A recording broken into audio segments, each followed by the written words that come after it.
Hello YouTube and makers, and thank you for joining me on my channel today. It's great to have you, and if it's your first time here, welcome. So today I've got another unboxing on some additional tooling equipment that I purchased that will assist me on my make of the Kozo 040 layout, Pennsylvania A3 switcher, steam locomotive engine in 3/4 inch scale that will be running on a 3.5 inch gauge track. And it looks like that thing over here. Today, what I've got to share for you is this heavy thing. Gosh, I hope I don't drop it. It would hurt a lot if it dropped on my foot.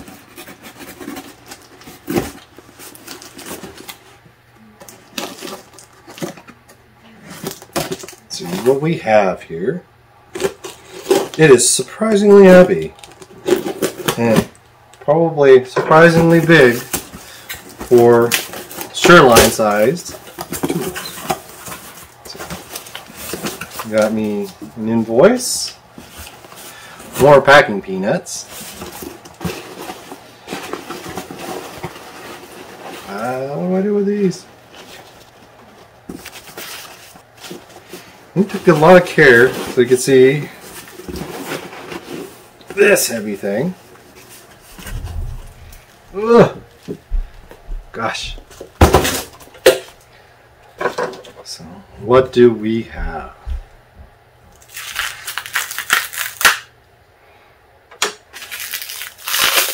Well, I kind of already know what we have. And I got it for a very good price on eBay. Some of you can already guess. It is a large. And the casting says LOA here.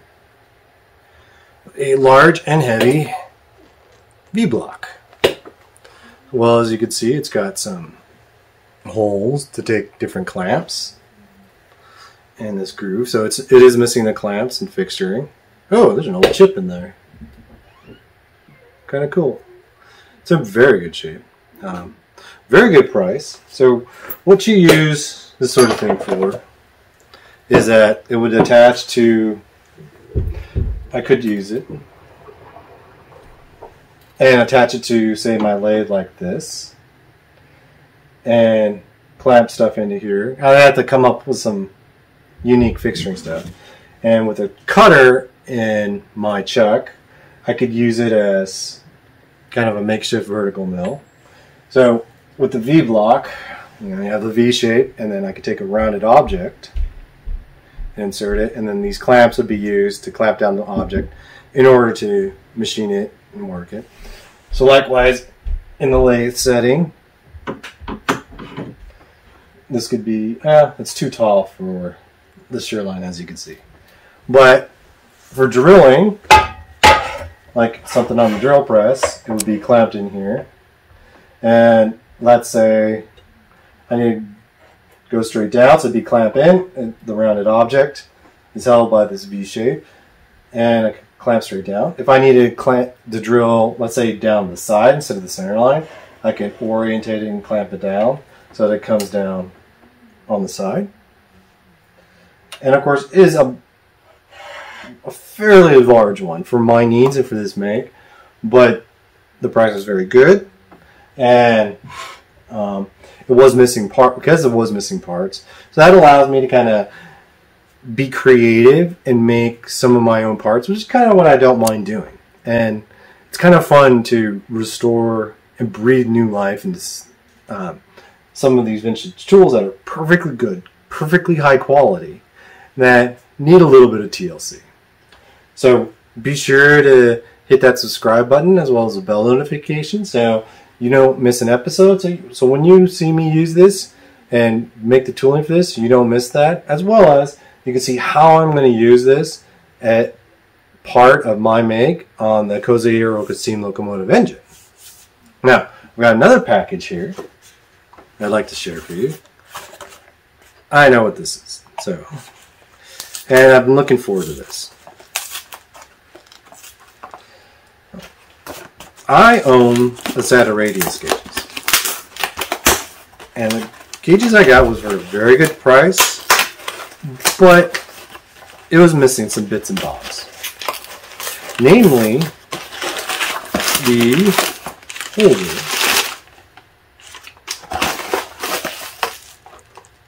And what I liked about this is that it came kind of as a kit with some extra steel rules that I did not have. So I got quite a few bit of niceties with this. So this is a kind of really neat steel rule.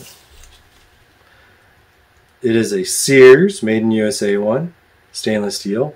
And on the back it has a whole mess of fractional to decimal conversion. So that's always super fun and nice to have. And it's a 6-inch Sears steel rule in a Starrett sleeve. I wonder how they got mixed up. But in here,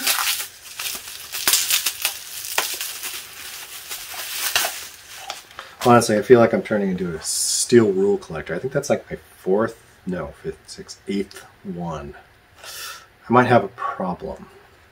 But here is a steel, it says Starrett Steel Rules, one set, catalog number S243. What is that? Well, it's vintage, which I always love. So it has a nice container. I've got to be careful, they're falling out.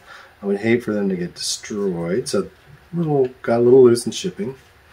But as you can see, I've got a short Starrett, about a 3-inch rule here, as well as these tiny little rules. Okay, see that? So I mean, this one is broken down into 64ths. So hopefully I don't drop it. But you can see my thumbnail there. Oops. See the size of this compared to my thumbnail. And what it comes with, which I should have just done. So I've never done this, so I'm figuring it out live on camera. Is it's got this plunger type device. Oh, this is a 1/4 inch. So this is a, oh, I don't know if you can see it on camera. It says 1/4 inch wide. So you can see that. That's much better compared to my thumbnail. So what I can use that for is that I can run my lathe, run my machine, and then if I needed to take a dimension off, I use this steel rule and I can get up really close and personal and look at it. So I have something like my loop, so I can be here on my machine. Of course, I'm going to turn off the main power, make sure it's completely off and safe, so I can get in here really close and holding this and use my loop and look at a part that I might be machining up close and personal. And of course this goes down on this side to 1/64, and this is in 32nds on the reverse side. And there are slightly bigger ones, so probably that's going up to about 1 inch in various sizes. And I went this route with the steel rule because, one, I apparently have a steel rule collecting problem, but two, my radius gauge set was missing this tool.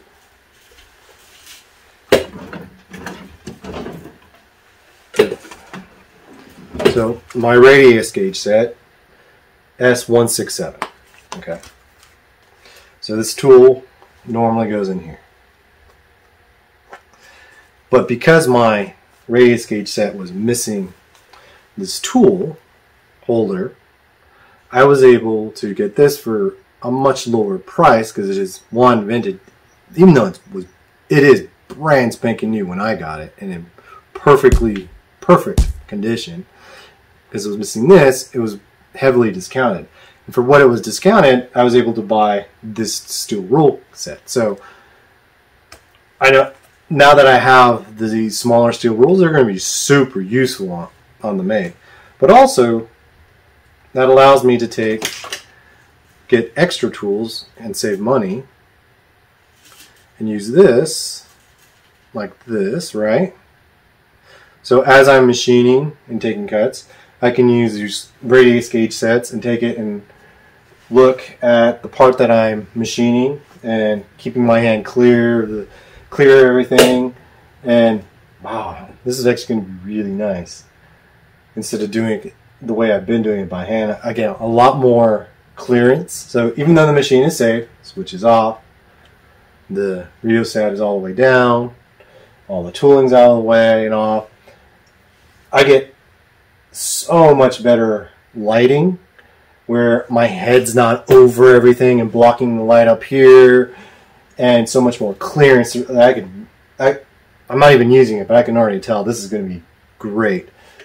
So be sure to stick around and hit that subscribe button as well as the bell notification so you're alerted and you never miss another episode, so that when these go into full use on my machining and make of the Kozo Hiroka Pennsylvania A3 switcher, 040 layout, steam locomotive engine in 3/4 inch scale to run on a 3.5 inch gauge track, you see exactly how I use all these tools. Thanks for joining me. Appreciate you being here. Until next time, stay safe, have fun, and keep making chips.